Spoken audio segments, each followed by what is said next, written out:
Muy buenas noches, queridos estudiantes. Les doy la bienvenida a su clase del día de hoy, martes 24 de marzo de 2020. Siguiendo los parámetros dados por la Fundación Universitaria Juan de Castellanos y afrontando el COVID-19, nos obliga a hacer la clase de forma virtual. No sin ello, darle la bienvenida de antemano y adelantar los temas que continúan en nuestra guía cátedra, nuestro contenido programático, teniendo en cuenta que ya hemos avanzado y que estamos en materia para entrar a estos temas. El día de hoy trabajaremos o hablaremos de dos temas importantes en el derecho laboral. De un lado, el auxilio de transporte y del otro lado, el periodo de prueba. Sea importante manifestar que lo que vamos a ver tiene fundamento en el Código Sustantivo del Trabajo como norma especial. Frente a estos temas, vamos a empezar con el auxilio de transporte. Si bien surgen dudas en los trabajadores respecto de esta acreencia, vamos a hablar un poquito de ella. Nos remitiremos al siguiente diagrama que nos va a orientar respecto de los temas que vamos a tocar, como son, qué es el auxilio de transporte, quién lo fija, cuál es la finalidad, para qué es, dónde es la obligatoriedad, cómo es el uso en especie, quiénes son los beneficiarios, cuál es el valor para el año 2020, cuándo se paga y cuándo no da lugar al pago. Para empezar, es importante indicar, señores estudiantes, que el auxilio de transporte, como su nombre lo dice, es un auxilio, es económico y que se va a pagar al trabajador teniendo en cuenta que es una destinación específica. Al decir que es una destinación específica, quiere decir que solo se puede destinar por parte del trabajador como del empleador para esa ayuda en el transporte de su lugar de habitación o su residencia del trabajador para desplazarse hacia su trabajo o al sitio donde labora. Es esta su destinación. Es por mandato de la ley, teniendo en cuenta que pues es el gobierno quien lo fija. Quiero ser clara que no la fijan las partes, sino que se fija por mandato de la ley al inicio de cada año lectivo. Este valor del auxilio de transporte es importante indicar que es adicional al salario del trabajador. En este caso, si estamos frente a un trabajador que devenga un salario mínimo, aclarando que el salario mínimo o dejando la salvedad para el año 2020, este salario mínimo está en 877.803 pesos. Si yo tengo un trabajador que devenga un salario mínimo, el valor adicional se debe facturar, es decir, 877.803 más el valor del auxilio de transporte, que como evidenciamos acá en el diagrama, vamos a ver qué valor está fijado, quién lo fija y en qué valor o qué costo tiene para este año, 2020. También es importante indicar que el auxilio de transporte se tiene en cuenta y es un factor salarial al momento de liquidar las acreencias laborales. Este tema lo dejamos acá porque en clases siguientes abordaremos el tema de las acreencias laborales.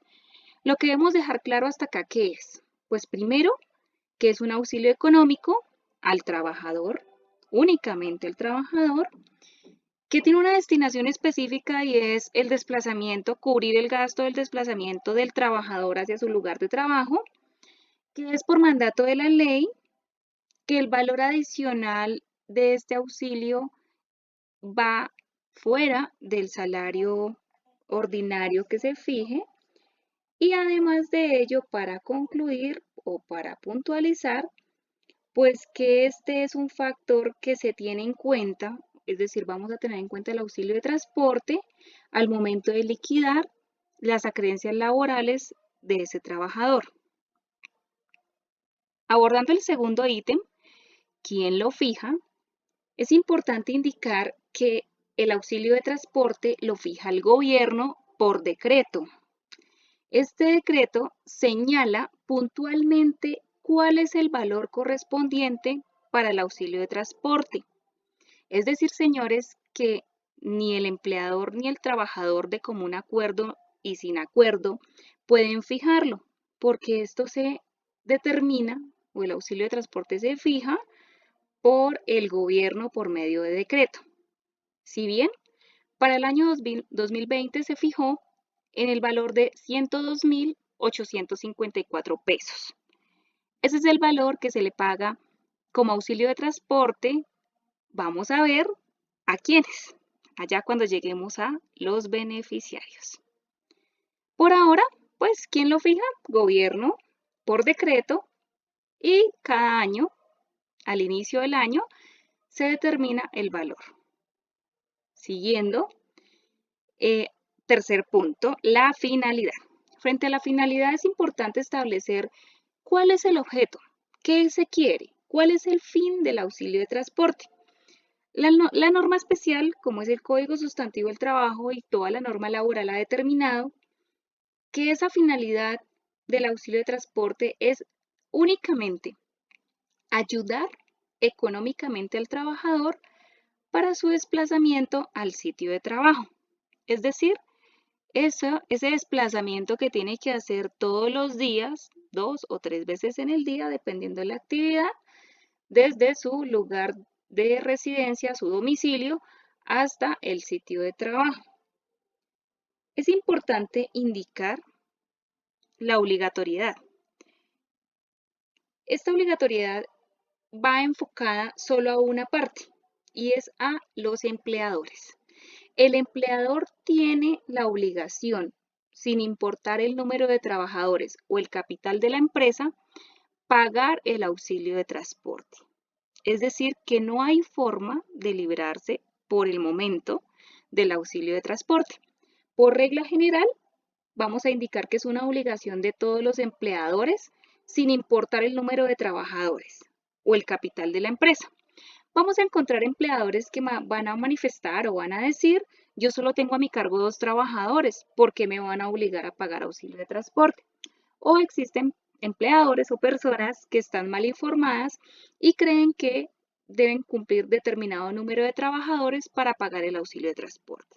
Por ello, aclaramos que no es cierto que deba tener determinado número de trabajadores a cargo o determinado valor, dinero, capital de la empresa para pagarlo. Siguiendo, entonces, vamos a pasar al uso en especie. ¿Este uso en especie qué es? Por el momento, vamos a decir que es una obligación que tiene el empleador, como lo manifesté anteriormente, que se puede sustituir por un servicio en especie.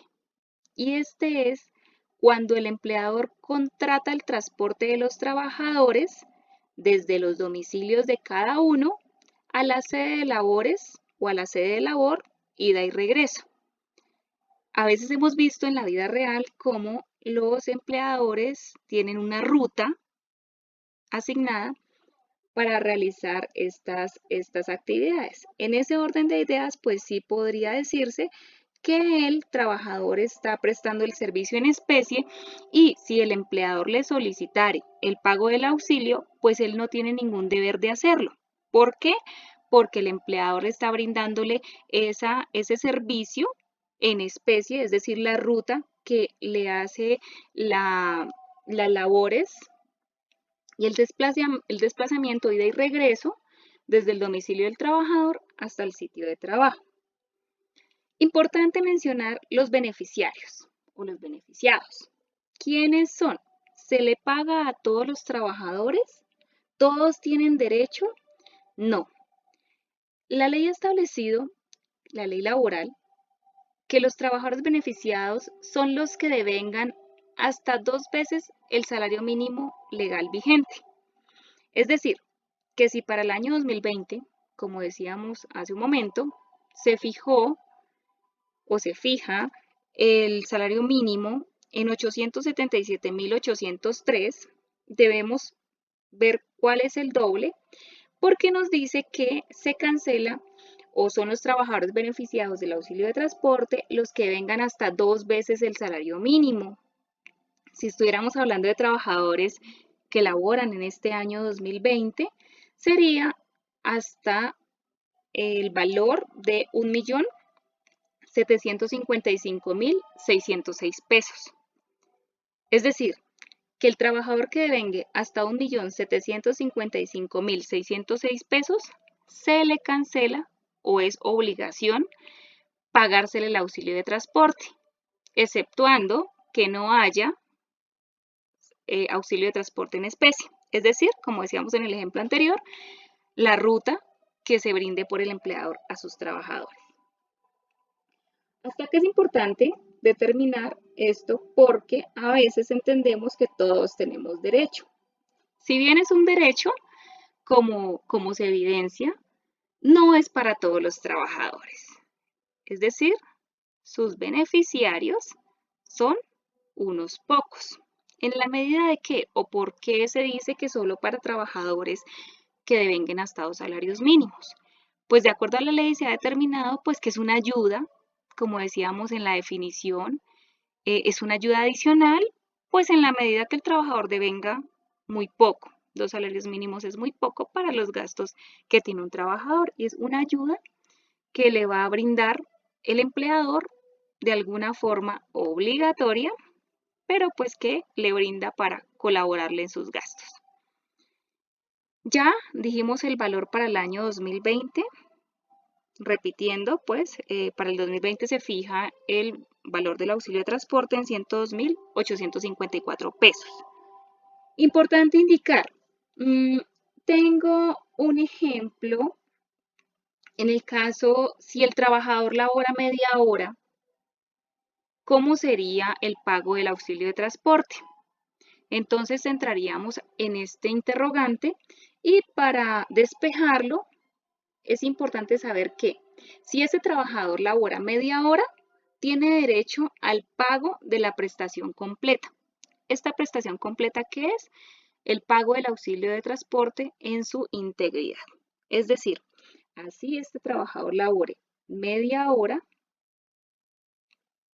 tiene derecho a que se le cancelen los 102.854 pesos. No podemos decir que vamos a pagarle el auxilio de transporte proporcional al tiempo trabajado, porque si estuviéramos frente a un trabajador que labora por horas, pues esto no sería equitativo. Es decir, si el trabajador labora por horas, si labora mediodía, si labora solo 3 horas, solo 5 horas, no importa. Se le va a pagar su auxilio de transporte completo, pues en la medida en que devengue menos de 2 salarios mínimos legales mensuales vigentes. También es importante indicar que el pago del auxilio de transporte se tiene que realizar por parte del empleador, como decíamos claramente, una obligación del empleador, y que se tiene que pagar de manera mensual.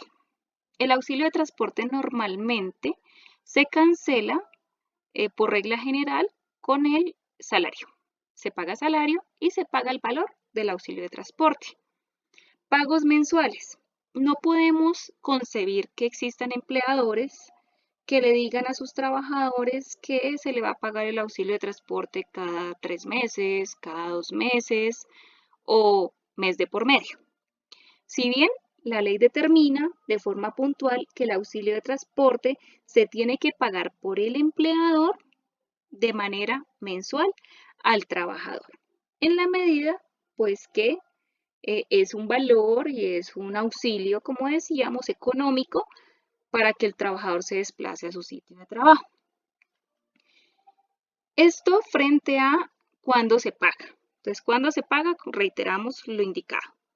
Cuando no se paga, aquí empezamos a ver unas situaciones particulares que la ley contempla y dice, hay casos excepcionales que no hay lugar al pago de auxilio de transporte. El primero sería, pues, las personas o los trabajadores que devenguen más de 2 salarios mínimos. No se le va a pagar porque no está dentro de los beneficiarios, como ya lo dijimos. Del otro lado, cuando además no se paga. No se paga cuando el trabajador está incapacitado. ¿Por qué? Porque como dijimos, si bien es una ayuda económica para que el trabajador se desplace a su sitio de trabajo, cuando el mismo está incapacitado, pues no hay lugar a desplazarse a la empresa o al sitio de trabajo. Es decir, este sería otro caso cuando no se paga. No se paga tampoco auxilio de transporte cuando el trabajador está disfrutando de vacaciones. ¿Por qué? Pues precisamente porque si está en vacaciones no tiene que desplazarse a cumplir funciones al sitio de trabajo y sería ilegal que un trabajador le solicite a su empleador el pago del auxilio de transporte porque pues no está trabajando, está en vacaciones. Es decir, no se paga. No se paga también cuando las circunstancias de prestación del servicio, y esto es importante aclararlo, no demandan gastos de movilidad. Es decir, o por ejemplo, cuando el trabajador reside en el mismo sitio de trabajo. Si yo vivo en el mismo sitio de trabajo, pues no tengo que hacer un desplazamiento que me genere gastos económicos. Otro punto, cuando no se paga auxilio de transporte, es cuando el traslado del trabajador a su sitio de trabajo no le implica ningún costo ni mayor esfuerzo. Por ejemplo, si yo soy una trabajadora que devengo un salario mínimo, diría que de plano tengo derecho al pago del auxilio de transporte. Pero cambia mi ejemplo cuando les indico que yo vivo a 2 casas o al frente de mi lugar de trabajo. En este caso, pues la ley me está diciendo que no me van a pagar el auxilio de transporte, así devengue menos de 2 salarios mínimos, pero en mi traslado a mi lugar de trabajo como trabajadora no tiene ningún costo ni mayor esfuerzo. Estoy cruzando la calle, estoy a 2 casas. En esos ejemplos vemos cómo aplica, si bien con el pago del salario, pero del otro lado no. En este caso, si yo vivo al frente o 2 casas al lado de mi lugar de trabajo, pues no daría lugar al pago del auxilio de transporte.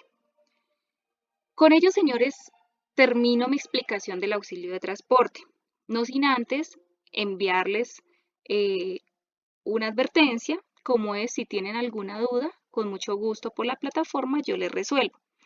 En este orden de ideas, pues ya abordamos toda la temática del auxilio de transporte, lo que es esencial saber y conocer y pues determinar. Para concluir, el auxilio de transporte, señores, se cancela entonces a todos esos trabajadores que cuenten con contrato de trabajo y que sean pues beneficiarios del mismo. Como ya decíamos, pues que cumplan esas características que ya indicamos. De otro lado, ya pasando un poco del auxilio de transporte, no, nos falta un temita. Es importante, señores, indicar que el auxilio de transporte tiene que estar fijado, como vemos acá en la presentación, dice la formalidad. ¿Cuál es la formalidad? Es la forma como se tiene que pactar, la forma como se tiene que estipular. En este caso, la ley determina que el auxilio de transporte tiene que estar por escrito. Como les decía anteriormente, pues aplica para los trabajadores que tengan contrato de trabajo, pero además de ello, en el contrato de trabajo debe estar determinado cómo es ese pago y si se reconoce y cómo se va a pagar. Es importante, señores, que esté estipulado en nuestro contrato. La invitación, ¿cuál es? A que cuando firmemos nuestro contrato, verifiquemos muy bien si vamos a devengar menos de 2 salarios mínimos, verificar claramente si está establecido, si está determinado en nuestro contrato. Ya entrando en materia del otro tema, como les dije al principio, hablaremos un poco del periodo de prueba. Entonces, frente al periodo de prueba vamos a abarcar varias aristas. Vamos a ver la definición, la fijación, la finalidad, la formalidad, qué pasa en los contratos sucesivos, qué pasa si hay terminación del vínculo sin previo aviso y qué pasa con las acreencias laborales durante el periodo de prueba. ¿Qué hay que decir? para definir el periodo de prueba es importante indicar que es la etapa inicial del contrato de trabajo. Es decir, siempre el periodo de prueba va a ir de la manito con el contrato de trabajo. Y es esa etapa inicial, es nuestra primera escalerita. Es con lo que nos vamos a encontrar. ¿Quién la fija o cuál es su objeto? El objeto del periodo de prueba, estudiantes, es que los contratantes, ¿quiénes? Empleador y trabajador, establezcan un periodo de ensayo, es decir, ese periodo para saber si las condiciones de trabajo se acomodan a las aspiraciones de las partes. Por un lado, va a estar el trabajador, quien va a verificar si ese trabajo le sirve respecto a las funciones, a las actividades, a las calidades, y de parte del empleador se entrará a verificar pues cuáles son esas actitudes y esos comportamientos que van a determinar en el empleador si ese trabajador le sirve o no. Por eso, como les indicaba, es un periodo de ensayo. Es decir, las partes, tanto empleador como trabajador, partes integrales del contrato de trabajo, verifican las condiciones de trabajo, si les gusta, si se acomodan, si de verdad les llena, les parece, y si no, pues vamos a ver cuál es la consecuencia. Este periodo de prueba, señores, por ley, respecto de la fijación, hay que decir, hay que manifestar que se pacta hasta por 2 meses. Hasta por 2 meses. Quiere decir que yo puedo pactar fácilmente un periodo de prueba de 8 días, de una semana, de 15 días, de mes y medio, o en su defecto, del plazo máximo o del término máximo, que son 2 meses. Importante indicar hasta acá, señores, que el periodo de prueba no puede superar los 2 meses. Y alguien se pregunta, bueno, ¿y si llega a pactarse por 2 meses y medio, cuál es la consecuencia? ¿O qué pasa?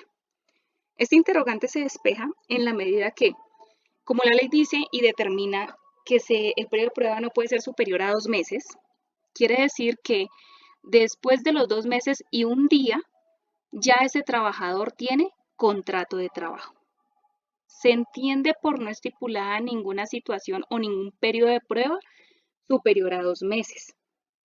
Lo que pase de 2 meses ya es contrato de trabajo. Y vamos a ver cuáles son los efectos.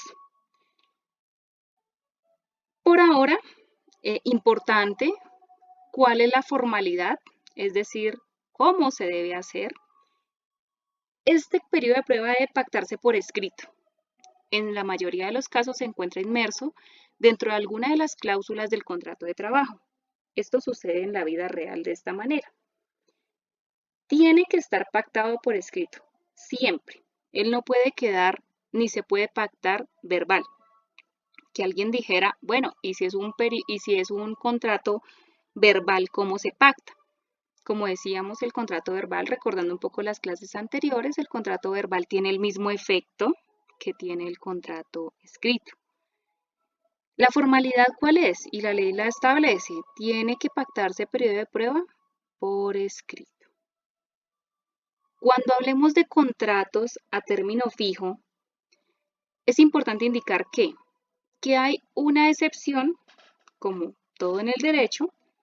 Por regla general, pues el periodo de prueba no puede ser inferior a 2 meses, lo acabamos de decir. Pero si estoy hablando de un contrato a término fijo inferior a 1 año, es decir, voy a contratar una secretaria para mi oficina por 6 meses. En ese orden de ideas, pues sería ilógico que de 6 meses, 2 sean de periodo de prueba.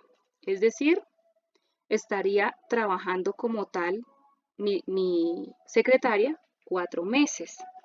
En la medida que, pues en pro de no perjudicar al trabajador, a la trabajadora en este caso, la ley ha determinado que para los contratos a término fijo inferiores a 1 año, no puede ser el periodo de prueba superior a la quinta parte del término inicialmente pactado. Es decir, por regla general nos vamos a hasta 2 meses de periodo de prueba. Pero si estoy frente a un contrato que es inferior a 1 año, yo no puedo pactar un periodo de prueba de 2 meses. sino que la ley me está diciendo que puedo pactarlo hasta la quinta parte del término inicialmente pactado. Esta excepción es importante saberla porque pues en la vida real se presenta y debemos conocerla. Durante el tiempo del periodo de prueba están las partes tanto empleador y trabajador, quienes pueden terminar el contrato sin previo aviso. Esto es importante aclararlo desde ya. Esta terminación del vínculo sin previo aviso, ¿qué quiere decir? Que no tiene que sustentar el despido, porque como decíamos en la definición, las partes están viendo si les parece, si se le acomodan las condiciones de trabajo, y en este tiempo que se determine, que puede ser hasta por 2 meses por regla general, que puede ser un mes, pueden ser 15 días, pueden ser 8 días. Durante este tiempo, las dos partes pueden terminar sin previo aviso el contrato. Este sería un efecto jurídico, teniendo en cuenta que las partes pueden terminar este contrato sin ningún motivo, sin aviso, y lo más importante, sin que haya lugar a sanciones por esta actuación. No obstante, si el empleador termina de forma unilateral el contrato de trabajo, tiene que fundamentar o debe fundamentar la falta de las competencias mínimas, pues para el ejercicio de la labor por parte del trabajador. Quiere decir que el empleador debe sustentar por qué motivo no le llena la expectativa a este trabajador. A veces encontramos que en estos periodos de prueba, los empleadores aprovechan para hacer trabajar a los trabajadores y después les manifiestan algo así como, pues como usted estaba en periodo de prueba, no tiene derecho a que se le pague. Esto es importante indicarlo, ¿por qué? Porque durante el periodo de prueba, señores, se le paga salarios y se le paga acreencias laborales a ese trabajador. Periodo de prueba no podemos entenderlo jamás como trabajar gratis. El periodo de prueba, el único efecto, como decíamos, o la única finalidad como tal, es conocer por las partes que, pues, las calidades, las cualidades por parte del empleador y del trabajador, pues las condiciones de trabajo. Esto es importante saberlo, ¿por qué? Porque pues encontramos que se manifiesta que el periodo de prueba es un tema de gratuidad y el trabajador tiene gastos todos los días. Entonces, independientemente de que fijemos, por ejemplo, un periodo de prueba de 2 días, no quiere decir que el trabajador labore gratis 2 días, sino que se le debe pagar su salario y sus acreencias. Importante decir en los contratos sucesivos. Esto es de vital importancia en la medida que cuando se celebren contratos de trabajo sucesivos entre las partes, las mismas partes, solo es válida la estipulación del periodo de prueba en el primer contrato. Lo indicado se entiende mejor con un ejemplo. Yo contrato una empleada de servicio doméstico, la contraté todo el año 2019 para que trabajara en mi apartamento. Empleadora Mónica, trabajadora Pepita. Ella está en funciones